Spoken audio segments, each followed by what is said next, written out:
Kulo niku bersyukur Budayati elek. Mila dadi sinden. Layu dadi nih.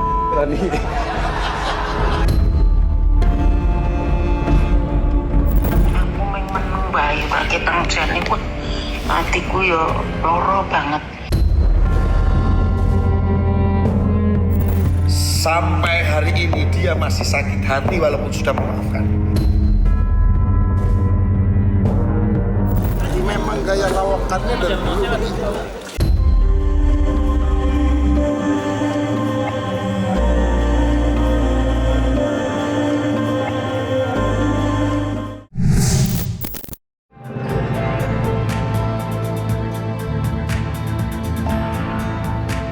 Miftah Maulana Habibur Rahman atau yang selama ini lebih dikenal dengan sebutan Gus Miftah, belakangan ini namanya tidak pernah sepi dari pemberitaan. Bagaimana tidak, usai videonya yang menghina dan merendahkan seorang pedagang es di salah satu pengajian, kini muncul video lama Gus Miftah yang menghina pesinden Yati Pesek di atas panggung dengan sebutan tak pantas. Meski hanya bercanda, banyak yang menyayangkan ucapan tak pantas itu keluar dari mulut pendakwah seperti Gus Miftah. Alhasil, video lama itu pun viral di media sosial. Dari situ pula, banyak yang mendesak Gus Miftah agar meminta maaf atas ucapannya yang dianggap menghina dan merendahkan pelawak senior Yati Pesek.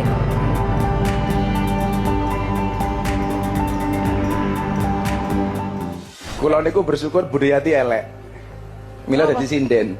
Layu dadi nih.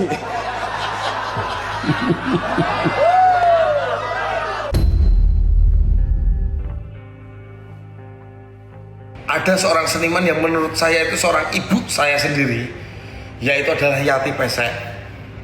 Ada salah satu video 2 tahun yang lalu, itu dia udah cerita, aku pas duwe guru, waktu aku perform sama dia, itu kok dia kayak menghina ya gitu. Terus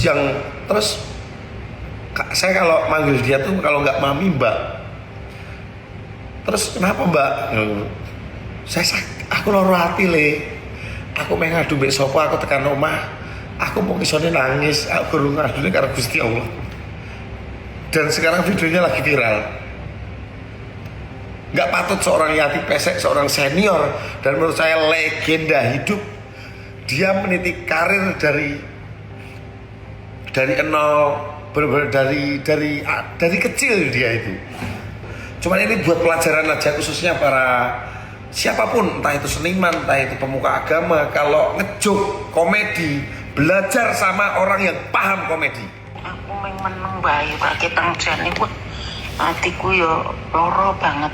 Wong aku kecil dadi seniman nganti tekan tuwa. Iku njogo budayaku ki tenanan, Ger. Ora meng asal-asalan. Jujur aku ki loro hati banget ketika seorang Yati Pesek digitukan, aku loro banget sumpah. Buat sampean nih Mas Miftah, ayo silaturahmi, minta maaf. Yang kamu gitukan gini, kadang kita ngejok, kalau aku ada perform off air ataupun on air, itu aku selalu minta maaf sama orang yang maksudnya keluargaku selalu mendidik aku, mempunyai guru itu maksudnya Agung Bakar selalu mengajarkan hati-hati karo lambemu. Wong Jawa yang ngomong tak hati-hati ning lati. Aku hormat banget karo sampean utusan khusus negara. Tapi kayak gini kan maksudnya yang kena itu berdampak itu adalah apa sih? Berdampak tuh kayak ketika viral sekarang anak kecil semuanya tuh pegangnya handphone. Ketika sampean mengatakan nggak ada jok komedi, Gus Dur pernah menulis kalau nggak salah ya, jok komedi yang bagus itu adalah yang tidak menyakiti orang lain. Jadi tolong banget. Ini saya nggak berharap mau ketemu sama Gus Miftah, enggak. Bukannya saya benci, saya nggak butuh. Maksudnya, kalaupun di sini ada saudaranya, followernya, tolong sampaikan ke beliau, minta maaf sama seorang legend lah Yati Pesek. sampai hari ini dia masih sakit hati walaupun sudah memaafkan.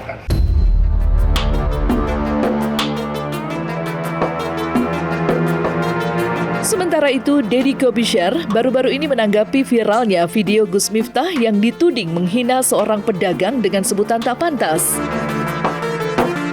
Menanggapi hal itu, Deddy Corbuzier menyebut jika apa yang diucapkan Gus Miftah merupakan gaya bicaranya yang memang seperti itu.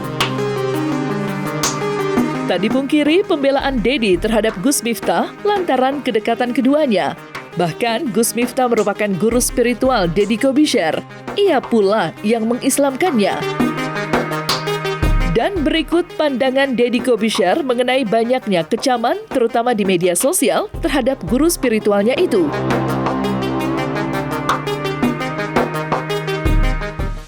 Memang gaya lawakannya dari dulu begitu. Dan memang ini harus diketahui juga, banyak orang yang memang akan datang berjualan di tempat-tempat dakwah dengan tujuan dakwah. Itu udah dari zaman dulu. Saya nggak belain Gus Miftah ya, tetap aja salah. Tetap aja beliau salah. Itu gini deh, kalau saya ngomong bercanda tiba-tiba di podcast ada salah nggak ya? Salah. Saya kan pernah juga kena masalah gara-gara nanya. Ayo, saya nanya salah nggak? Menurut saya malah saya nggak salah.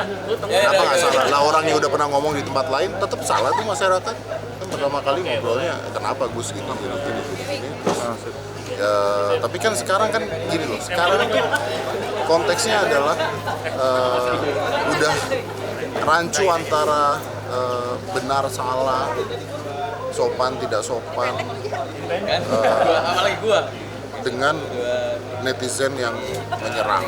Kan artinya begitu kan, sekarang semuanya harus viral. Jadi kalau udah viral ya susah ngomongnya mau seperti apa lagi. Kalau nanya saya, orang bercanda gitu, terus tiba-tiba di sampingnya ketawanya ngakak-ngakak kayak gitu. Ini apa bedanya dengan Coki Muslim? Coki Muslim pada saat itu bilang, babi haram. Salah nggak ngomong babi haram? Salah nggak saya tanya ngomong babi haram? Nggak salah kan? Tapi Cokinya ketawa. Kok jadi masalah? Jadi kalau ditanya salah nggak, definisinya tuh membingungkan karena situasinya pada saat itu seperti itu. Terus tukang esnya nggak ketawa. Coba kalau tukang esnya ketawa, jadi nggak salah. Jadi, biasanya beliau bercanda, yang dicandain ketawa gitu. Sekarang nggak ketawa. Gitu. Kayak tadi saya ngeledekin Boyen, kalau Boyen nggak ketawa. Jadi nggak bisa ngomong saya kalau kayak gitu. Tapi beliau memang mengaku salah dan menurut saya ya udah. Besok ya saya ketemu beliau ke Jakarta, nyamperin saya. Jadi kita harus melihatnya dari semua sisi. Gus Miftah salah, iya salah. Apakah pedagang jadi banyak yang begitu datang? Iya. Sekarang gini pertanyaan saya. Nanti setiap kali ada dakwah akan ada pedagang yang datang ke sana. Kalau nggak diborong. Yang aku tahu dulu Gus Miftah itu ulama yang suka berdakwah di tempat-tempat hiburan malam, ya kan? Nyentrik juga sih dulu saat itu aku melihatnya. Oh ya, terobosan lah ya. Ya berani langsung masuk ke tempat-tempat yang memang butuh siraman rohani gitu kan. Kemudian yang aku tahu juga dia sempat menjadi gurunya Deddy Corbuzier di podcastnya. Saya nggak tahu juga nih caranya. Kemudian juga ya belakangan juga menjadi ulama yang sering isi ceramah-ceramah tablik akbar gitu lah. Itu yang aku tahu tentang. Nah sekarang karena ada kasus ini jadi tambah tahu banyak. Gus Miftah ceramahnya karena terbiasa buat ya orang-orang yang ada di kehidupan malam, ya mungkin gayanya berbeda, pemilihan katanya, pemilihan diksinya juga biar lebih nyampe kan, lebih belak-belakan kali mungkin kan ya. Nah akhirnya mungkin ke bawah kepada ceramah-ceramah biasa yang harusnya tidak, yang harusnya bisa di switch, bisa dipilih itu mana yang layak digunakan kata-katanya, mana yang tidak boleh digunakan kata-katanya. Sebenarnya gini, aku juga mau sedikit meluruskan ya. Sebenarnya juga bukan kapasitas aku berkomentar tentang kasus Gus Miftah ini, tapi aku pribadi menjadi pelajaran buat aku pribadi sebagai seorang public figure. Ketika aku nanti berbicara di depan umum, ya sebisa mungkin kalau mau bercanda, kadang-kadang aku sebagai MC juga suka ngajak penonton, ngajak audiens gitu kan. Nah ya itu jadi peringatan buat saya pribadi, jangan sampai merendahkan martabat derajat orang lain, ya kan? Kecuali ada persetujuan satu sama lain. Oke, nanti aku cari gini boleh, baik. Oke, nggak ada masalah. Itu karena ada persetujuan boleh kita lakukan. Tapi inilah yang menjadi pelajaran buat aku pribadi ketika aku belajar dari kejadian ini. Jangan sampai kita berbicara yang sifatnya merendahkan harkat derajat martabat orang lain, apalagi di hadapan orang banyak. Ya kan, mengkritik seseorang di depan orang banyak aja itu nggak boleh gitu kan. Bukan nggak boleh, itu adabnya ya kalau bisa jangan di depan orang banyak, itu sama aja mempermalukan dia kan. Tapi kalau bisa setelah selesai, setelah orang sepi, Mas tadi kamu ini gitu. Ya tapi karena ini sudah menjadi viral ya, ruangan publik ini ya anggap saja ini menjadi koreksi atau peringatan atau apa ya, ajakan untuk berbuat baiklah kepada semuanya. Dari pelajaran ini kita belajar bahwa jangan sekali-sekali merendahkan harkat derajat martabat orang lain.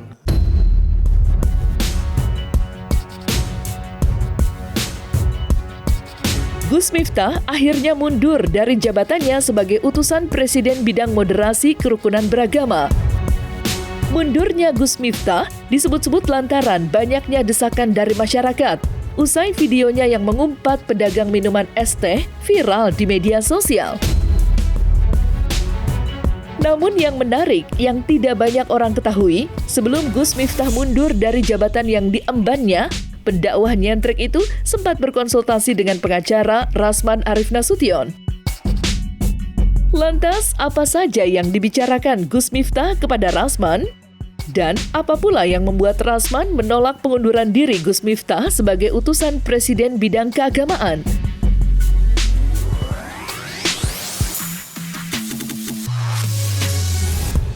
Beliau minta saran.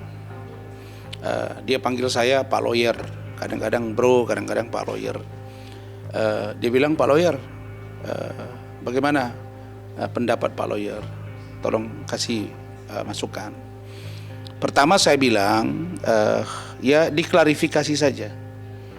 Memang saya katakan diklarifikasi, dan saya sudah katakan juga, klarifikasi ini harus juga menurut saya disampaikan dengan bahasa yang mudah dimengerti dan mencerminkan perasaan merasa bersalah. Kalau orang sudah minta maaf, mbok dimaafkan. Jangan digiring-giring lagi gitu. Nah, saya sebenarnya menyesalkan kenapa beliau harus mengundurkan diri. Saya kira hanya posisi dia sekarang yang berbeda pada waktu itu, yaitu sebagai utusan khusus Presiden bidang kerukunan umat beragama dan prasarana rumah ibadah atau moderasi beragama. Itu saja, sehingga sikap penyampaian dia yang tadinya spontanitas dan vulgar itu menjadi dianggap tidak elok karena jabatan yang melekat. Maka kalau saya dengar dari pernyataan dari Gus Miftah bahwa istrinya sebelum dia mendapat cobaan yang besar itu, istrinya sudah ngomong. Dia bilang, bah saya lebih senang seperti sebelum jadi UKP, utusan khusus Presiden. Mungkin ini petunjuk gitu. Tapi memang saya akui bahwa Gus Miftah ini orangnya nyentrik, dan memang berdakwanya seperti itu. Dan memang orangnya tukang candaan. Kalau seandainya masih ada ruang untuk Pak Prabowo tidak mengganti dia atau tidak menyetujui pengunduran diri dia, saya berharap dia jangan diterima mengundurkan diri. Karena Pak Prabowo mengatakan selaku presiden lagi mencari orangnya. Saya sedang berpikir, siapa yang bisa menggantikan sosok Gus Miftah? Agak sulit gitu. Kenapa?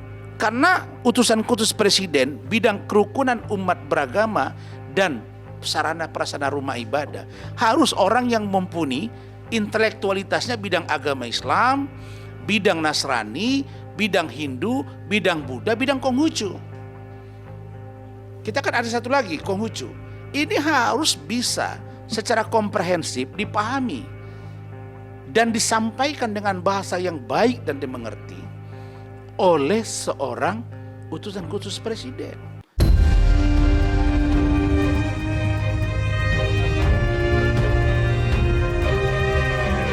Nah, selesai sudah Cumi Lovers, saksikan terus Cumi Camp In-Depth, kabar lengkap, mendalam, dan akurat dari narasumber terpercaya. Dan jangan lupa untuk like, subscribe, dan juga share channel YouTube Cumi Cumi.